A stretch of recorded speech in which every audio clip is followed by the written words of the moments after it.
दिनै जिहेतु मोनसे गोथार सान होननानै जों बुंनांगोन बिटिसिनि बायजोनि 10 लाखनिबो बांसिन बर' सुबुंनि राजखान्थि रांखान्थि सोलोंथाइ बा जोंनि सिनायथिखौ जोंनि समाजखौ दावगाहोनायनि थाखाय जि मोनसे गिदिर थांखि लानानै 2014 मायथाइनि 18 जुलाइआव जोनोम जानाय खौसेथि बर' सुबुं आफादनि दिनै 12थि बोसोरारि जथुम्मानि जिथु लाइ खुन्थिया गाहाय खुन्थिया गायनाय बे गायनायखौ जों खोब गोजोननाय मोनदों आरो दिनै बे हाबाफारिजों लोब्बा लाखिनानै गोबां जोंनि जायगायाव थानाय माहारियारि आफादफ्रा जोंखौ मददथि होफैनायखौ आं नोंथांमोननि चेनेलनि दारै मोनफ्रोमबो आफादनिसिम आंनि गोसो गोरबोनिफ्राय गाहाम हामलायनायखौ बावबाय। बिखेखकै फैगौ जानुवारि दाननि 30, 31 आरो 1 फेब्रुवारियाव जानो गोनां जिहेतु खौसेथि बर' सुबुं आफादनि UBPOनि 12थि बोसोरारि जथुम्मा बे जथुम्माखौ जोङो खोब गुवारै आरो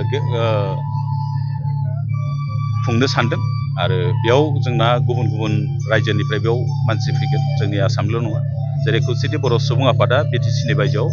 गं 22 जिल्ला आफाद दङ गं 22 जिल्लायाव दं आरो 120निबो बांसिन दखरा आफाद दं गासै जोंनि मावथिफ्रा 6,000नि एसे बांसिन जायो जों आसा खालामदों जोंनि डेलिगेट्सआव 5,000नि बांसिन एबार सुबुं जागोन डेलिगेट्सआ आरो हारिमु गुबुन गुबुन माबाखौ लानानै 10,000निबो बांसिन मावथिफ्रा बेयाव थाबाय थागोन आरो जोंनि 1 तारिखआव अपेन सेसन जानो गोनां आरो गुबुन गुबुन हाबाफारियाव जों सानदों 50निफ्राय 1 लाखनि गेजेराव जों मानसि बेयाव गेदारिं जानायखौ जों आसा खालामदों आरो जागोन बादिखौ जों नुदों जिहेतु जोंनि बे सानजारि नोगोर सिमेन्ट सापरियाव जिखुनु मेल मिटिं खुंबा मानसिफ्रा एसे गोबां जायो आरो जोंहा डेलिगेटआव गुबैयै रायज्लायनो गोनां बाथ्राया जोंबो जिहेतु मोनसे सागानगिरि आफाद जाबाय 3थि बर' गोजोन गोरोबथानि जि गोरोबथाया 2020 मायथाइनि 27 जानुवारियाव जिथु जादोंमोन दुलाराय बर' फरायसा आफाद ATPनि मोनब्रै बाहागो आरो खौसेथि बर' सुबुं आफादनि गुबै दाबियानोमोन जे बिटिसिनि बायजोआव रायजो जानाय 10 लाखनिबो बांसिन बर' सुबुंफोरनो मोनसे गावखुंथाय होनाय बे गावखुंथायखौ बे 3थि बर' गोजोन गोरोबथानि गेजेरजों जों जिहेतु मोननो हाबाय बेखौ आबुङै दाफुंनाय बेखौ गामिफोरखौ सोसनजोबनानै बेखौ बिसायख'थिसिम लांनानै बेखौ आबुङै दाफुंनायनि सायाव जों जिहेतु खामानि मावबाय थादों आरो माखासे खामानिया आवगायदोंब्लाबो दा आद्रा दंबावो बेफोरखौ मावजोबनाय बेजों लोगोसे सुक्तियाव थानाय दफाफोरा 10 दफाफोर दङ 5.2 मथे खोब बर' ओनसोल एरियायाव थानाय बर' गामिफ्राव माखासे जौगाथायनि खामानि मावनाय 5.3 मथे फरेस्ट राइटनि दारै 2006 जिथु फरेस्ट राइट एक्ट बे मथे हा हुनि मोनथाय होनाय आरो बेजों लोगोसे कार्बि आंलंनि जिबिलाक जेंनाफोर दङ दासिमबो हाजोआरि ट्राइबेल मर्यादा मोनाखै बेफोरखौ होनाय बेजों लोगोसे जिहेतु 7.1 मथे जिहेतु ट्राइबेल बेल्ट ब्लकनि बायजोआव थानाय जिबिलाक बर' सुबुंफोर दं बा ट्राइबेल सुबुंफोर दं बिसोरनि हा हुखौ रैखाथिनि थाखाय माइक्र' लेभेलाव ट्राइबेल बेल्ट आरो ब्लक बानायनाय बेफोर खामानिखौ मावफुंनायनि थाखाय हयथ' डेलिगेट्सआव जों मोजाङै सावरायनानै सोरखारखौ मा पलिसिजों बोरै नारसिननांगौ बेनि सायाव माखासे सावरायनाय जागोन आरो बे जोंनि सावरायनायाव जोंनि आसामनि बादैबो साखाथियाव थानाय रायजोआव जा कमिटि दङ अरुणाचलाव मोनसे कमिटि दङ स्टेट कमिटि मेघालयआव जोंनि कमिटि दङ आरो जों एबार जोंनि कमिटि गैयाब्लाबो गुबुन गुबुन बोसोरनि बादिनो जोङो वेस्ट बेंगल त्रिपुरा आरो नेपालनिफ्राय जों बेयाव माखासे डेलिगेट्स जों हांख्रायगोन बिथांमोनखौबो लिंहरगोन आरो जों आसा फारिदों बे जोंनि खौसेथि बर' सुबुं आफादा जिहेतु गासैबो रोखोमनि मानसिफोरखौ लानानै बे हारिनि गेजेराव जों मोनसे नन पलिटिकेल मोनसे ससियेल अर्गेनाइजेसन मोनसे कमन प्लेटफर्म हिसाबै दानो थाखाय जों नाजाबाय थादों आरो जों जाफुंदोंबो बेयाव बेखिनिखौ नोंथांमोननो जोबथारबाय जानाखि बोसोरारि जथुम्मा फैगौ 30-31 जानुवारिजों लोगोसे 1 फेब्रुवारि खालि सानथामनि हाबाफारि लानानै नैबे सानजारि नोगोर सिमेन्ट सापरिनि जानाखि जायगायाव खुंनाय जागोन आरो बेवहाय SB बड' हायार सेकेन्डारिनि फिल्डखौ बाहायनाय जागोन बिथांमोना इतिमধ্যे होदों बे फिल्डखौ बेवहाय जोङो गासै जोंनि मिरु आफादा मिथिनाय बायदिब्ला 5,000निख्रुइ बुरजा डेलिगेट्सआ बेवहाय बाहागो लागोन बेवहाय 22 गं जिल्ला कमिटि लोगोसे बेवहाय थागोन जोंनि नागालेण्ड मेघालया अरुणाचल वेस्ट बेंगल त्रिपुरा नेपाल आरो बांलादेशनि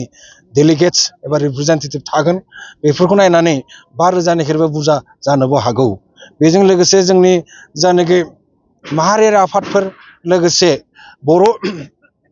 जोंनि कालचारेल ट्रप्सजों लोगोसे गुबुन गुबुन हारि माहारिनि जे कालचारेल ट्रप्सफोर अबजारभारफोर बेफोरखौ लाफानानै गासै आरोबाव 5,000नि बुरजा जागोन होनना बुंदों। गासै 10,000निख्रुइबो बुरजा बेवहाय जमा जानो थांगासिनो दङ। बेनि थाखाय स्ट्रं मोनसे रिसेपसन कमिटि जोंहा भुबन बेगवा आफादगिरि बेनिफ्राय सुक्रेस्वर गयारिया वर्किं प्रेसिडेन्ट रातिराम बसुमतारिया गाहाय नेहाथारि बिथांमोनखौ लानानै दाफुंनाय जाबाय। दाफुंनायल' नङा बिथांमोना फुल मोनसे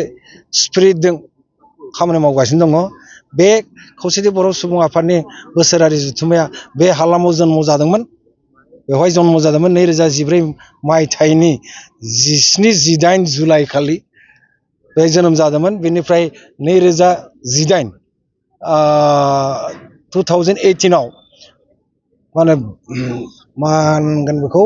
5थि बोसोरारि जथुम्मा बेहाय खुंदोंमोन। बेजों लोगोसे दा 3 खेबनि थाखाय बेहाय 12थि बोसोरारि जथुम्माया बेहाय जागोन। आसा खालामो नोंथांमोननि मिडियाजों लोगोसे प्रिन्ट मिडिया बेनिफ्राय इलेक्ट्रनिक मिडिया गासैबो ससियेल मिडिया बेहाय मदद होगोन। आरो आं आसा खालामो दिनैनि बे कनफारेन्स जाजेननायावनो जाजेननाय गाहाय खुन्थिया गायदों बे मोनसे आर्ट जोंनि जायनाखि आर्ट गोदान मोनसे आर्ट गोदान मोनसे आरिमु बेहाय बेरखांहोदों जोंनि रिसेपसन कमिटिनि आरो बे हालामनि दैदेनगिरि बिथांमोना। आरो कनफारेन्सखौ जोङो मोनसे आर्टल' नङा मोनसे थिम लानानै मोनसे निर्दिष्ट हाबाफारि लानानै जोङो आवगायलांनो सानदों। फैगौ दिनाव बर' कसारि अनसाय खुंथायजों लोगोसे आसाम सरकारजों लोगोसे जों रिसेपसन कमिटिखौ मदद होगोन। आरो मदद होनानै जोङो बायजानि जानाखि बर'फोर गोरों गोरा बिसेसकै गोरों गोरा बायजानि बर'फोरखौ बिटिसिनि बायजानि बर'फोरखौ जों लिंहरजोबगोन। लोगोसे बिटिसि हालामनि दैदेनगिरि बिथांमोनखौबो लिंहरनानै जोङो फैगौ बिसायख'थि जानो थांगासिनो दङ 2026 मायथाइयाव। बेवहाय जोंनि बे 5,35,000निख्रुइ बुरजा बर' भटार्सखौ जों बोरैहाय बिथांमोननिफ्राय मा साजेसन मोनो बेखौ जों मोननो नाजागोन। बिथांमोननि साजेसन लानानै जोङो बे खौसेथि बर' सुबुं आफादनि 12थि बोसोरारि जथुम्मायावनो जों मोनसे पलिसि डिसिसनजों मोनसे जों एडभान्स जानो हायो नामा। हाउ टु ट्रेन्सलेट दि बर' voters in favour of different candidates आरो पलिटिकेल पार्टिस नङा होमबा। बेखिनिखौ जों नाजानाय जागोन। गोजोन्थों। जोङो डक्टर हिमन्त बिश्व शर्मा सार माननीय गिदिर गिबि मन्थ्रिखौ जोङो लिंगोन। बिथाङा फैगोन। बेजों लोगोसे जोंनि बर' गोबां मन्थ्रि including speaker Assam legislative एसेमब्लिनि speaker इतिमধ্যে consent होदों। बिथाङा फैगोन। बिथाङा आं डेलिगेट एड्रेस खालामगोन होनना बुंदों। बिथाङा फैथारगोन। बेजों लोगोसे जोंनि गोबां काउन्सिल दङ बेनि दैदेनगिरिफोरखौ बोरैहाय हायो नाजादोनि रिसेपसन कमिटिजों जोङो बयबो जयै थानानै